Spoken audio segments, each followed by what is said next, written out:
Eh bien, bonjour à tous, bienvenue pour cette nouvelle revue de presse, qui n'est pas tout à fait une véritable revue de presse, même si on va lire un journal, un article, et même des articles, puisqu'on va lire toute la revue 8 pieds 6.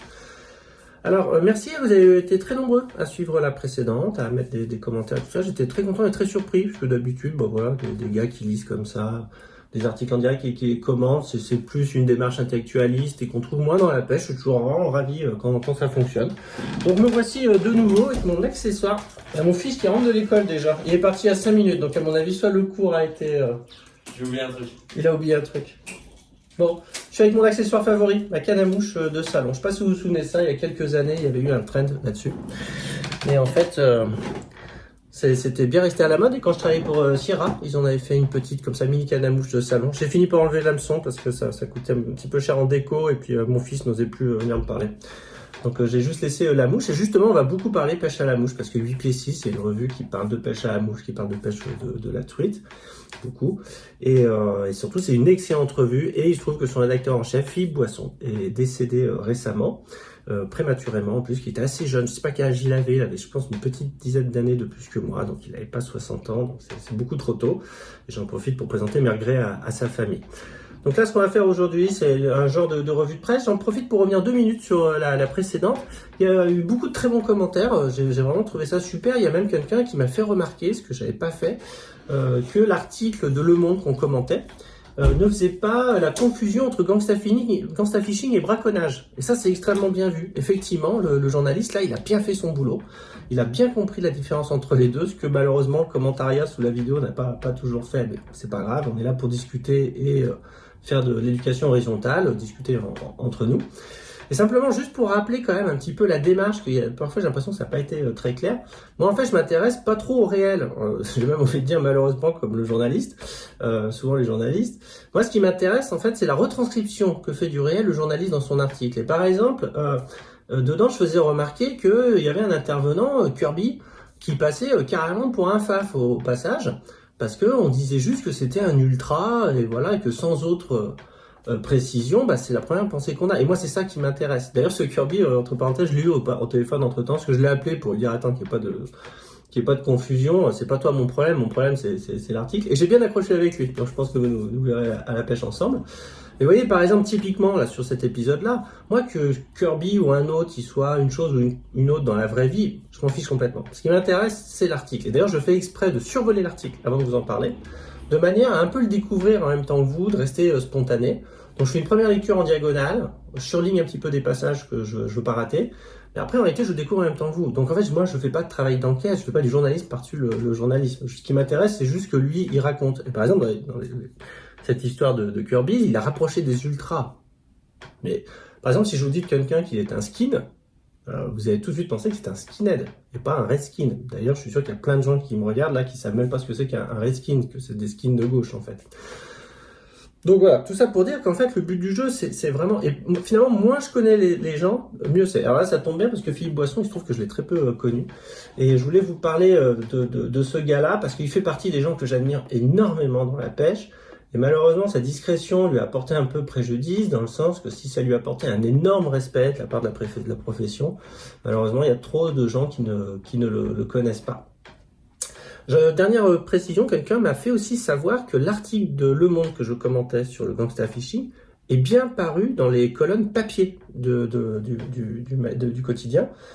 Et ce qui rajoute un peu à ma déception, parce que moi, l'article est tellement léger, il y a tellement peu de traitement journalistique finalement que je me suis dit ça va être juste fait pour la version numérique, donc c'est encore pire. Bon voilà. Bon, mais encore une fois, il y avait des bonnes choses, il y avait des bons passages dans le papier.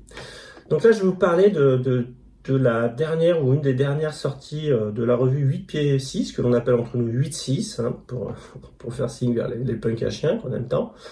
Avec une magnifique couverture, un portrait extraordinaire de Philippe Boisson, je trouve magnifique.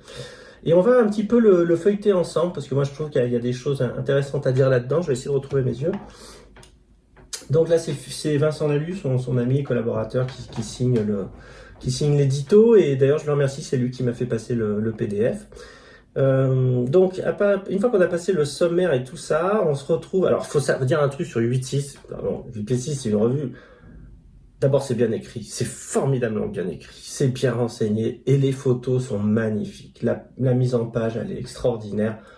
C'est un régal à regarder et à lire. Enfin, vraiment, c'est un modèle du genre. Et vraiment, je sais qu'en ce moment, il y a des discussions en interne pour savoir si la revue continue. Il faut qu'elle continue, je veux dire. Voilà, Philippe Boisson n'est plus là, mais il faut que la revue reste, ça c'est sûr.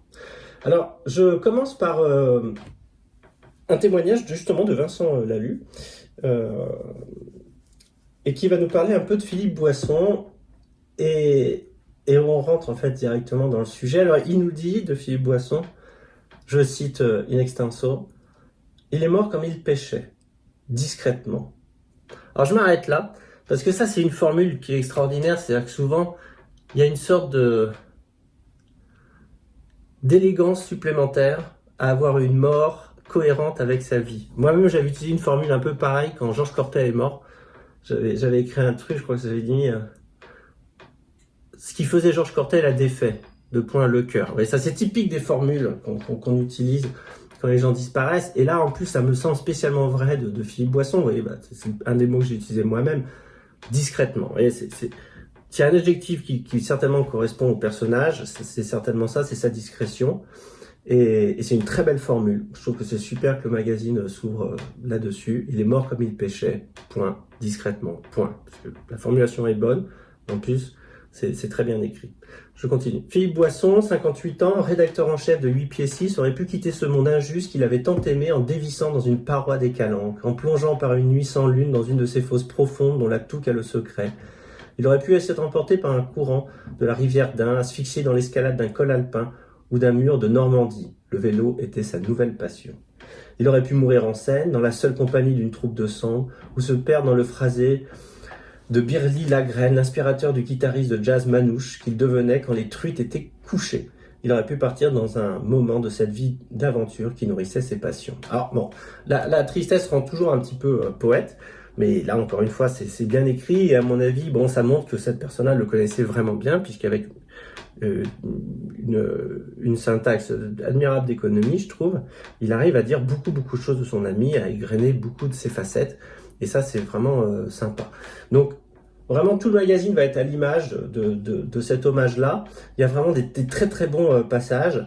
Et en plus, moi, ça va me permettre de vous parler un petit peu aussi, peut-être si votre enfant veut se lancer dans la pêche et tout ça, de ce que c'est que la carrière dans la pêche.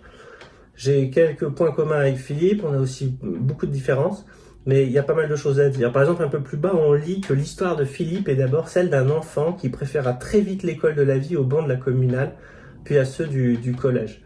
Alors, ça a été aussi mon cas. Comme je l'ai déjà dit, par exemple, Philippe Boisson est un mec extrêmement brillant. C'est vraiment un intellectuel, hein. Et au sens fort du terme d'ailleurs, parce que c'était quelqu'un de très engagé. Et oui, c'est pas pour ça que à l'école c'était resplendissant. Alors, contrairement à une idée reçue, les enfants qui ont des QI très élevés réussissent très bien à l'école. C'est pas ça le problème, mais c'est que simplement il faut aussi que chacun puisse faire son chemin. Et d'ailleurs, moi-même, j'ai eu que des interruptions dans ma scolarité. Ça a été souvent très douloureux. Mais voilà, je suis arrivé quand même au bout de mes études, bon an, mal an. Il m'a fallu du temps. Je me suis arrêté pour devenir, on en reparlera après, pour essayer de devenir guide de pêche. Et c'est là où j'ai rencontré Philippe Boisson. Voilà. Mais donc, voilà, un mec aussi brillant que Philippe, voilà. C'est pas parce qu'à l'école, c'est un peu compliqué que votre gamin, il est idiot. Ça n'a rien à voir avec ça. En plus, maintenant, c'est bien documenté scientifiquement, on sait ce qui se passe. Et donc, parfois, il faut accepter que peut-être votre enfant, il faut qu'il passe par des chemins de traverse, que ça ne sera pas tout aussi linéaire et homogène qu'on le souhaiterait pour notre propre tranquillité. Mais si on fait des enfants pour être tranquille, on est foutu. Et donc là, on parle aussi quand même du pêcheur. Alors là, c'est assez rigolo parce que, par exemple, il parle, et ça aussi, ça m'a énormément parlé. Il emmène la bande de post-ados qui campent dans son magasin sur les rivières de la région, la Loue, le Doubs, le Dessoubre, le Cusançin, la Haute-Rivière d'Ain. Et les jeunes cons, parmi lesquels Grégory Treille, Norbert Morillas, Stéphane Millet, Jacques Avocat, ont tôt fait de mettre à la retraite les vieilles gloires de la région, qui ont pour la plupart pas su prendre le virage de la nymphe. Voilà. Là, j'apprends à travers les lignes, en fait, que Philippe, certainement, devait être un très grand précurseur de la nymphe, à une époque où être pêcheur à la mouche, c'était pêcher en sèche et uniquement en sèche.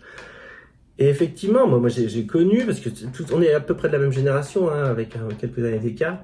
J'ai quand même aussi connu ce moment où ça a été très très dur. Je me souviens pareil, des vieilles gloires, hein, du pêcheur de France, tout ça.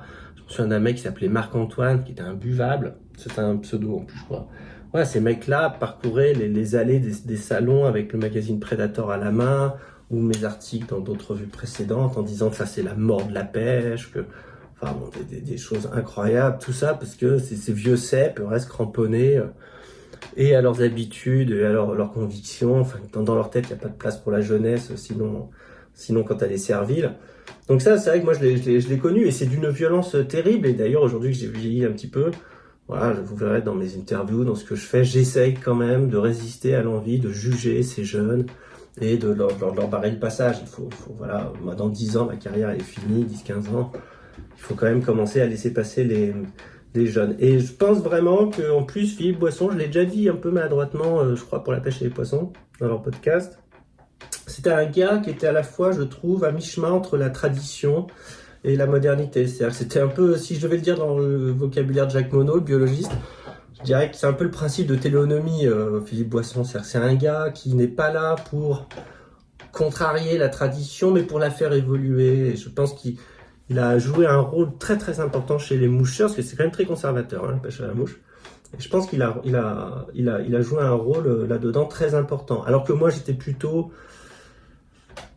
Autant de lui, je dirais, qui continuait la tradition sur le mode de la rupture, autant moi, j'étais vraiment...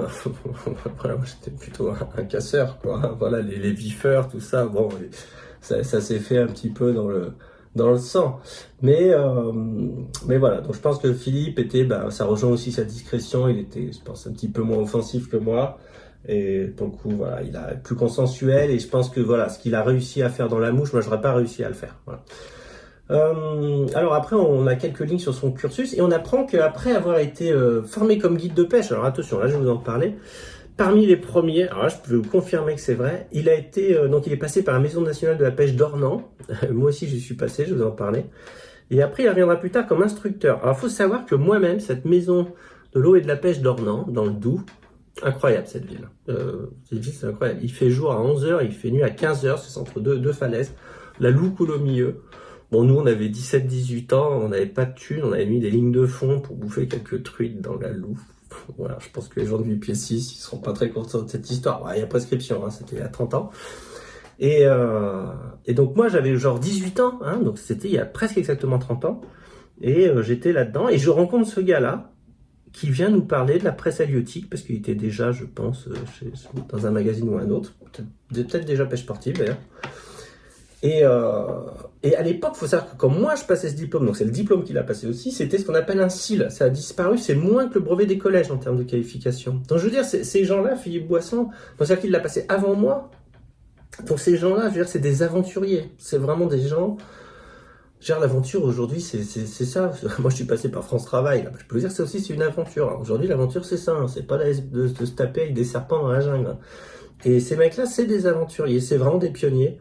Et quand je l'avais rencontré à la maison de l'eau et de la pêche d'Ornans, il m'avait fasciné parce que moi j'étais vraiment un petit con. Et j'étais un peu là, ambiance, ouais, on va tout casser, on va révolutionner la pêche, on va faire de la thune avec le guidage, la naïveté.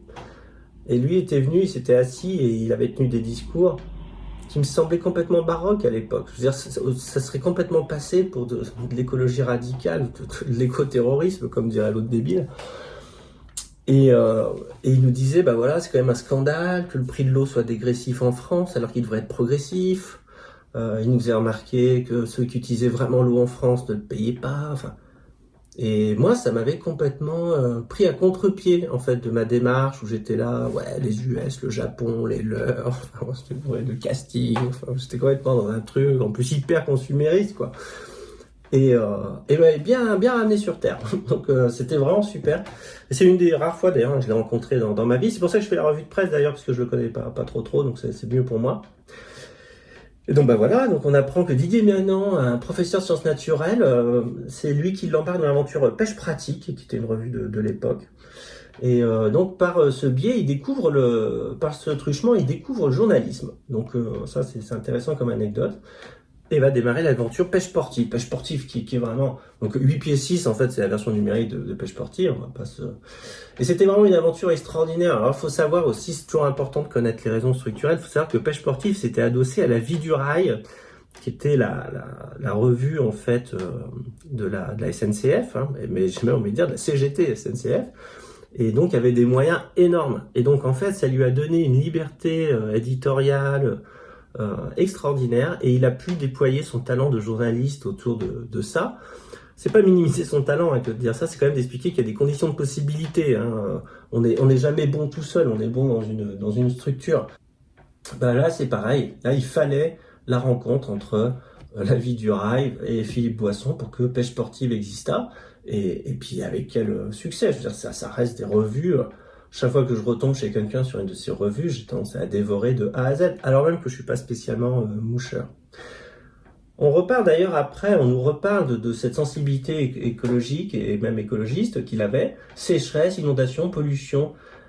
Elles se sont multipliées à un rythme de plus en plus soutenu jusqu'à que les autruches qui dirigeaient l'État, l'industrie et même la pêche, hein, parce que le courage aussi qu'avait Philippe par rapport à la FNPF et tout ça, c'était beaucoup, même jusqu'au dernier numéro, hein, il a fait un truc très drôle, très critique, j'ai trouvé, sur les prises de position et les sondages qu'avait fait la FNPF, j'ai trouvé ça super. En plus, il y avait un mordant intellectuel qui était super.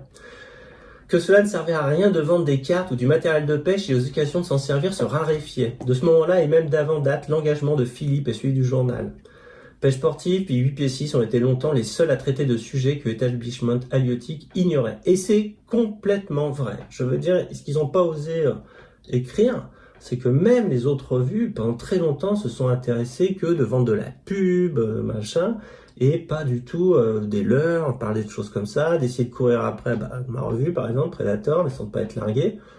Et finalement, je pense que, d'ailleurs, j'ai un tort là-dedans, ça a complètement créé un genre de sentiment d'urgence dans la presse halieutique qui fait que beaucoup de thèmes écologiques ont complètement été délaissés. Bon, c'est comme ça. Et alors, on apprend qu'un jour, Philippe a quitté la Franche-Comté pour la Normandie. Et donc ça, c'est à cause des pollutions et des sécheresses dont on a parlé plus haut. Et alors, Bill François, dans le dernier podcast de la pêche et les poissons, il a eu une formule, je ne sais plus ce qu'il a dit. Il a dit c'est un réfugié climatique ou quelque chose comme ça, ou un réfugié écologique. Ça n'a pas d'importance, mais enfin la formule elle est belle. Vous savez, c'est comme quand on rappelle que les expats, hein, c'est des migrants. Hein. C'est juste que c'est des migrants qui sont blancs.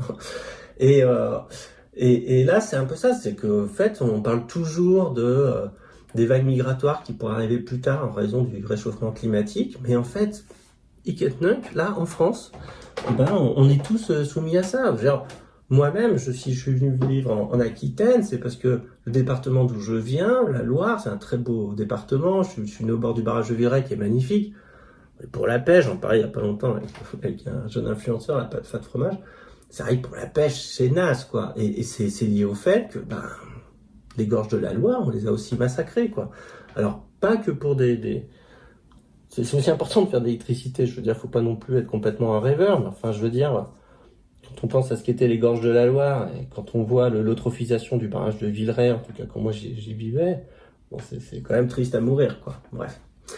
Et on apprend plein de petits détails sur Philippe. Dans cet univers machiste qu'est la pêche, était l'un des rares à respecter les femmes et reconnaître leur talent. Claire Barré, sa disciple, sa petite sœur, peut-être son héritière sur les radis, en témoigne aujourd'hui. Claire Barré qui va d'ailleurs signer un très bel hommage un peu plus tard dans le magazine. Ouais, bon, on apprend que c'est un mec qui a quand même pas mal de qualités. Voilà, et qui se sentait surtout pas obligé de prendre des postures, ni des postures journalistiques, ni des postures virilistes.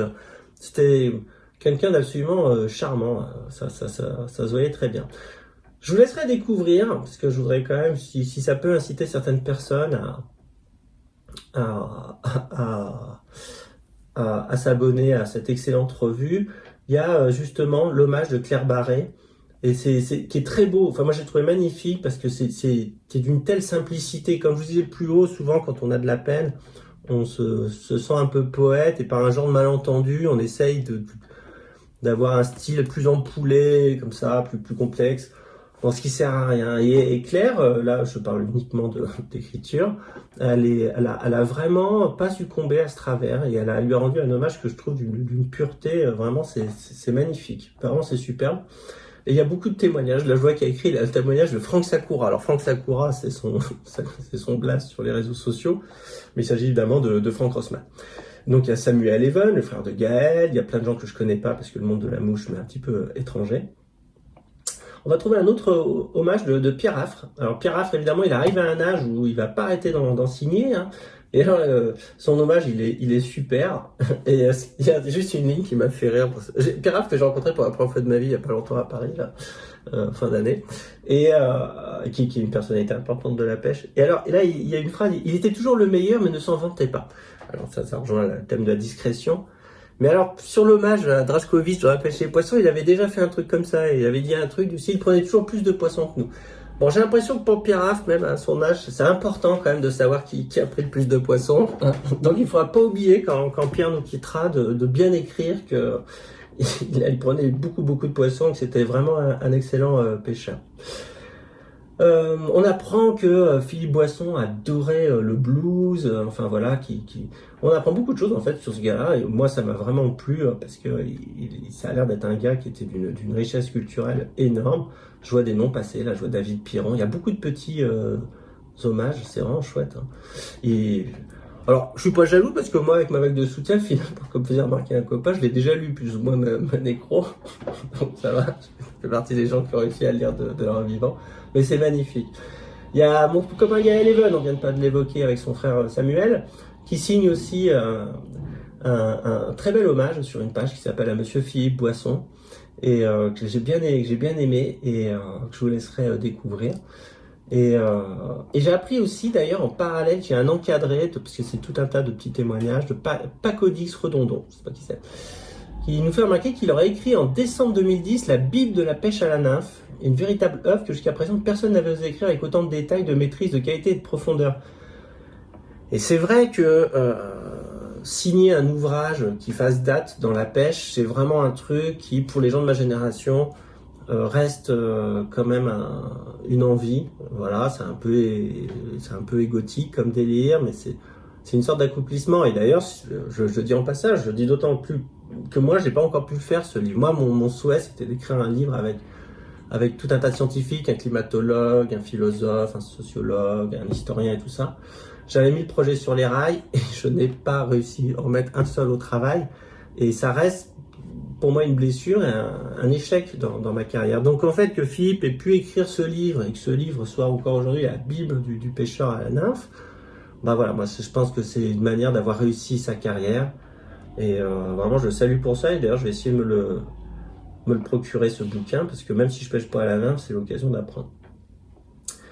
On en revient encore à des thèmes écolos. Hein, et par exemple, il y a un passage, moi, qui m'a vraiment plu, parce qu'il m'a parlé. Je vous le cite, c'est de Hervé Brun.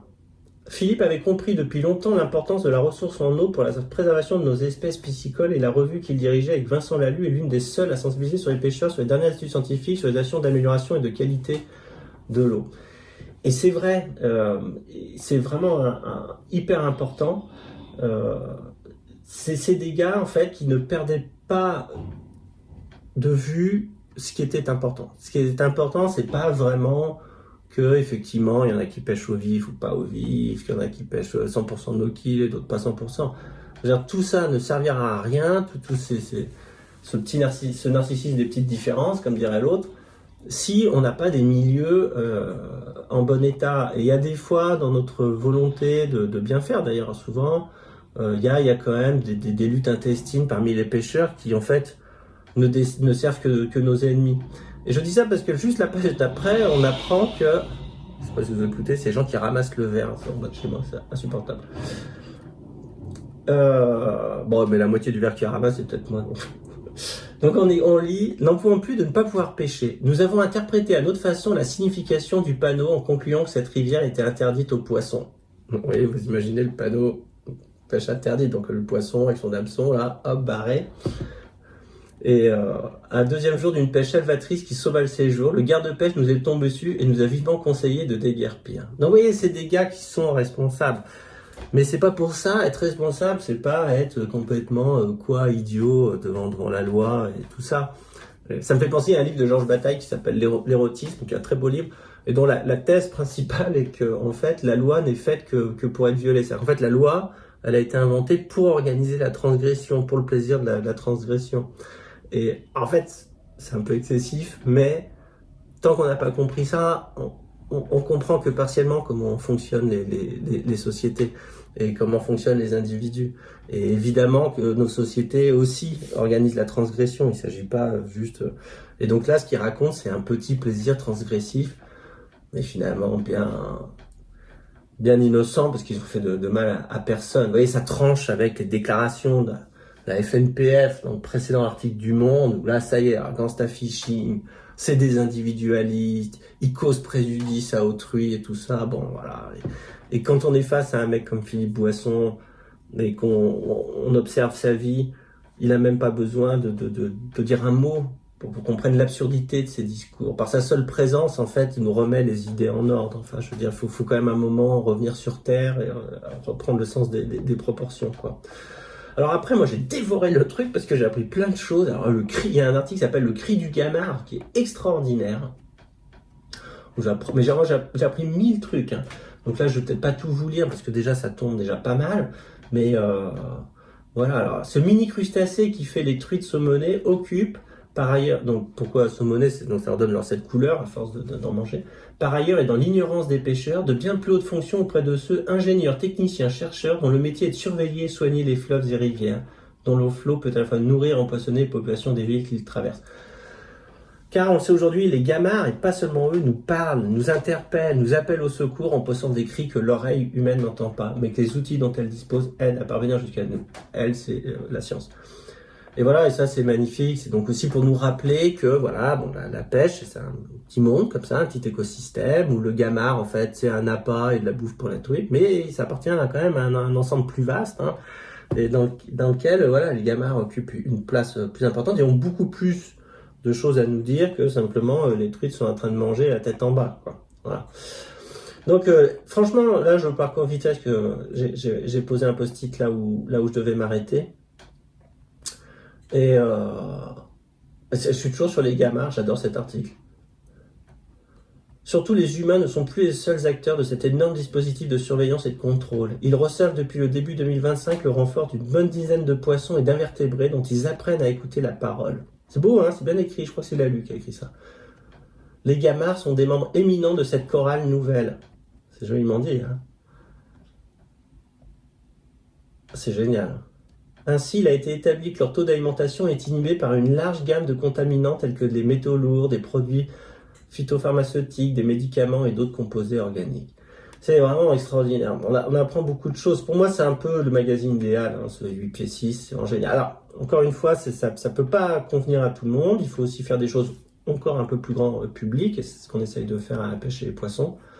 Mais franchement, si vous êtes un peu esthète, vous aimez les beaux articles bien écrits avec des sujets intelligents, soutenez 8 pieds 6, franchement, les trucs. Alors moi, en plus derrière, quand même, ils n'ont pas abandonné les articles techniques, ils n'ont pas succombé à la tentation de faire qu'un article, un numéro hommage, ce qui est toujours un peu, voilà, c'est toujours un peu sordide.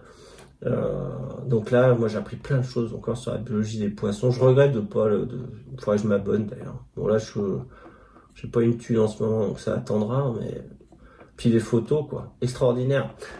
Alors, en plus, c'est bien parce que, par exemple, il y a un article que j'ai bien aimé qui s'appelle Le brochet à la mouche. Alors ça fait partie de mes trucs. Par exemple, les rares fois, on s'est un petit peu croisés, mais je l'ai déjà dit ailleurs, mais moi, je lui disais, mais c'est un peu nul, vos magazines mouches, parce que c'est des magazines truites. Il y a tellement de choses à faire avec la mouche. D'ailleurs, moi-même, à une époque, j'avais fait un embryon d'essai qui s'appelait Trashfly, mais après, j'ai déménagé de la région Tourangelle, donc je pouvais plus le faire ici, c'est pas adapté. Mais ou ce que j'ai essayé de dire à Philippe, c'est mais si vos magazines mouches sont des magazines truites, vous êtes morts, parce que les truites, tu sais comme moi que ça ne peut aller qu'en déclinant. Et je me dis, mais il faut faire tout sur la mouche et tout ça. Et d'ailleurs, cet article brochet à la mouche, finalement, il en reparle. Je crois qu'il est signé justement par Philippe Boisson, c'est pour ça qu'ils l'ont voilà, par Philippe Boisson. Il est vraiment intéressant. Et alors, on comprend bien que pour eux, c'est un pis-aller, le brochet, hein. C'est vraiment un lézard de poisson qu'on peut prendre à la mouche. Et en fait, il explique voilà qu'ils allaient pêcher le brochet à la mouche entre 2 saisons de pêche, à truite et à l'ombre. On sent quand même que pour eux, il y a un regret de devoir lâcher les ombres pour aller pêcher les brochets. Et c'est ça que je trouvais dommage, cette espèce de hiérarchisation des espèces. C'est-à-dire qu'en fait, moi, ce que j'essayais de lui dire, en gros, c'est que ce que j'ai fait avec Predator, c'est-à-dire de complètement évacuer la question du poisson et de mettre au centre le leurre, il pouvait le faire avec la mouche, c'est-à-dire complètement évacuer la question de la truite pour mettre la mouche, la technique mouche au centre, et après on pêche n'importe quelle espèce à égalité de dignité à la mouche. Mais voilà, il y a des choses qui résistent et c'est bien normal. D'ailleurs moi-même j'étais un peu naïf en disant ça. Aujourd'hui je vois mieux pourquoi c'était pas possible, quoi. Donc il nous explique qu'à la fin des années 80, il y avait finalement peu de réservoirs de pêche de truite arc-en-ciel en France et que donc il fallait se rabattre sur autre chose. Ouais, on revient. Et donc là, il s'agissait finalement des brochets. Il explique aussi que c'était la grande mode de la pêche avec la monture Drajkovic, toute une époque. 3 petits points. Voilà, en fait, on sent quand même qu'il y a un mélange d'admiration puis d'incompréhension quand même. Mais la pêche à la bouche du brochet n'a jamais été reconnue comme une technique normale, mais plutôt comme un divertissement pour pêcheurs de truite. Et il a complètement raison. Et je pense qu'il sentait quand même que ça pourrait être autrement. Alors après, c'est ça qui est intéressant avec un mec comme Philippe, c'est que c'est un mec très intelligent et il comprend ce que c'est que les conditions de possibilité. C'est-à-dire qu'il fait partie de ces gens qui réfléchissent quand même, qui se disent qu'en fait c'est pas juste que les gens ils ont raison ou tort, enfin ça n'a rien à voir, c'est qu'il y a des conditions. Et par exemple, il le dit bien, pendant très longtemps, il n'existait que des mauvaises soies qui coulaient en faisant un gros ventre et qui faisaient rater des touches, enfin que le matériel a dû d'abord évoluer, mais il fait remarquer qu'à un moment, le matériel était adapté à cette pêche du brochet au streamer, mais que pourtant, et là on est vraiment pour le coup, on peut même dire dans l'idéologie, ça avait du mal à prendre. Et donc il le dit, finalement, on pêchait un peu le brochet au streamer l'hiver, ça permettait de garder un contact avec la pêche à la mouche, une sorte de balade, tout en risquant de prendre un beau poisson, c'est bien dit en plus. Hein. Après, il a des trucs sont typiquement des trucs de moucheur. Quant à l'efficacité de la technique, faisant souvent jeu égal avec la pêche au leurre, elle n'est plus à démontrer. Calme-toi. Moi, je pense quand même que si c'était aussi efficace au leurre à la mouche, et d'ailleurs, je sais que Gaël, là-dessus, il a un avis radical, il dit lui carrément que ça sert carrément à rien. Je pense que les deux ont tort en réalité. C'est que la manière de prendre est très importante. Donc, prendre à la mouche, c'est super sympa. Et ça suffit à expliquer qu'on veuille prendre à la mouche. Il n'y a pas besoin d'invoquer la question de l'efficacité. Par contre, là où je reçois un Gaël, c'est que non. Si tu me donnes des leurres et des cannes, je te prendrai plus de brochets que n'importe qui au streamer. Même si, pour être tout à fait précis, quand les eaux sont très très froides, il m'est déjà arrivé de me faire démolir par des mecs qui arrivent à pêcher très très lentement au streamer profond. Et en particulier avec un matériau qui est bien adapté, je trouve, c'est le rabbit skin, le peau de lapin. Bon, je connais très mal, mais les rares fois où ça s'est passé, c'était dans ces conditions-là. Mais bon, d'une manière générale, le pêche au leurre reste quand même plus efficace, quoi. Et donc là, et en plus l'article est vraiment super sympa parce que moi j'aime bien pêcher le brochet au streamer, donc j'ai appris pas mal de choses, je me suis même rendu compte d'une ou deux conneries que je faisais. Et puis il a des phrases, des tournures, j'aime bien. On mesure facilement l'influence des vidéos du Suédois Niklaus Bauer, qui est un maître de l'élaboration de streamers aussi beaux et gros qu'impossible à lancer pour qui n'a pas la technique nécessaire. Les vendeurs vendent aux clients ce qu'ils ont en stock et ce ne sont généralement des produits marketés via les plateformes de streaming comme YouTube. Alors, ça reste un pêcheur à la mouche, c'est-à-dire qu'on est là dans ce qu'on appelait avant en sciences sociales l'aristocratisme, c'est-à-dire une sorte de double rejet, rejet des classes, comme on dit, rejet des classes laborieuses et rejet de la bourgeoisie, c'est un rejet un peu de la force de travail, mais aussi rejet, donc on est là dans l'élégance, distanciation maximum aux poissons, puis évidemment rejet de la bourgeoisie, donc rejet un peu de la démarche économique, bon, mais en même temps c'est ce qui fait le charme et de cette pêche et des gens qui l'animent, parce que voilà, c'est souvent des gens d'une belle culture, d'une grande élégance, très, très bien éduqués. Moi j'adore, je trouve que les moucheurs ils sont super. Quand ils sont pas complètement snobs et arrogants, ils sont extraordinaires. C'est un peu leur problème à eux, on va dire. Donc là il y a tout cet article que je vous invite à lire, hein, si vous voulez vous mettre au brochet au streamer. Moi, vraiment, ça m'a vraiment réveillé sur 2-3 trucs. Il y a un superbe article après d'ailleurs là, que j'ai vu sur la rencontre avec le Tarpon. J'arrive pas à trouver l'auteur. C'était vraiment super ça. Mais je me demande si c'est pas Philippe encore à nouveau. Je crois pas. Ça c'est vraiment un très très bon article. C'est vraiment super sur la Guyane. Ça c'est vraiment top top top. Il y a un article après toujours de Philippe Boisson sur le dernier lancé. Alors vous connaissez, hein, c'est mon dernier lancé. Puis en fait il y en a encore 15 derrière. Mais alors, il s'ouvre par une remarque, ça m'a amusé qu'il dise ça. Il dit: par superstition, le premier lancer de la journée est de très mauvais augure s'il prend un poisson du premier coup. Et cela se vérifie souvent avec une période de disette qui s'ensuit et peut durer la journée. Ah, c'est un petit peu étonnant comme tournure, parce qu'il dit: par superstition, le premier lancer de la journée est très mauvais augure s'il prend un poisson. Donc là, on parle de superstition. Et il rajoute derrière que cela se vérifie souvent. Qu'est-ce que ça veut dire en fait?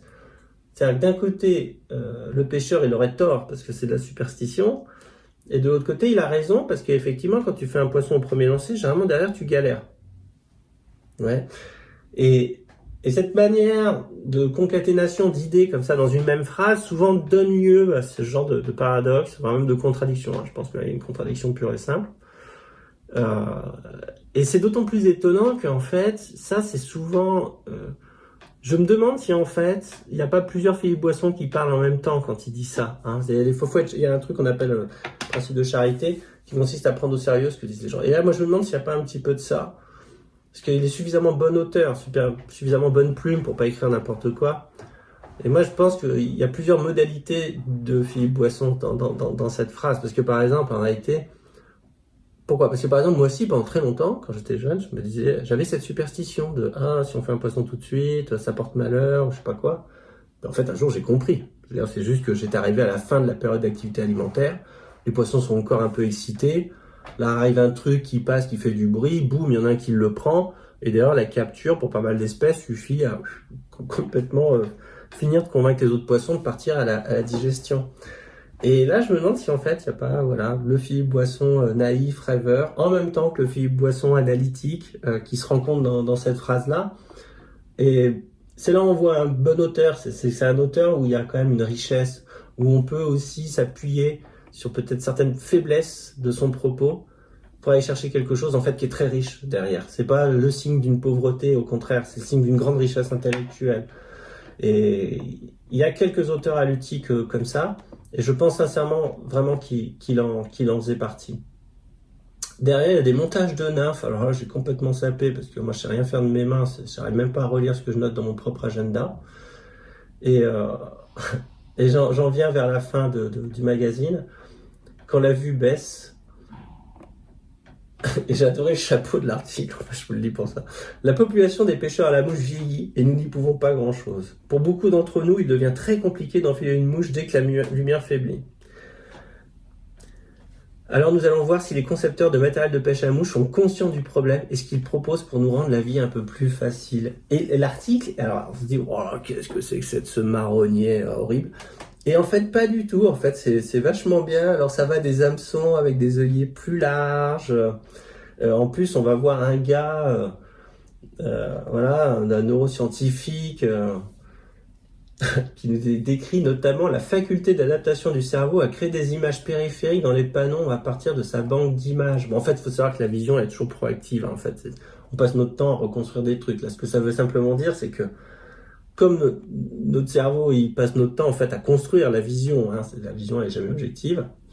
Tant qu'à faire, quand on voit mal, il se gêne pas pour en faire un peu plus que d'habitude. Ça c'est vraiment sympa ça.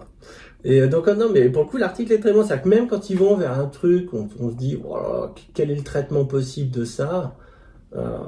Ça fonctionne quand même. C'est vraiment un excellent magazine et ça c'est l'empreinte d'un grand rédacteur en chef.